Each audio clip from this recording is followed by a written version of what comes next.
তো একটি বড় আপডেট এলো।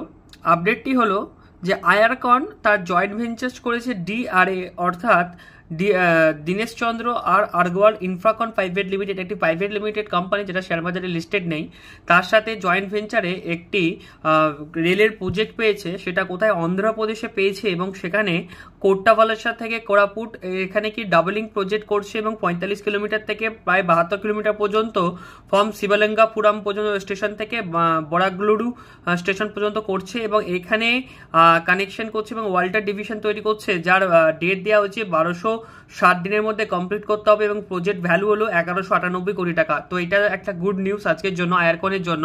এবং সে তার এক্সচেঞ্জকে জানিয়েছে যে সেই অকশনটা হয়েছিল রেলের, সেই অকশনে এর বিড করেছিল এবং সেই বিডে অ্যাওয়ার্ড হয়েছে, অর্থাৎ আয়ারকনের শেয়ার প্রাইসের মধ্যে এর এফেক্ট কিন্তু আসতে পারে, সেটা আমরা বাজারে বুঝতে পারবো এবং এটার জন্য আগে থেকে আপনাদেরকে ইনফর্ম করে দিলাম। তো ভালো লাগলে অবশ্যই লাইক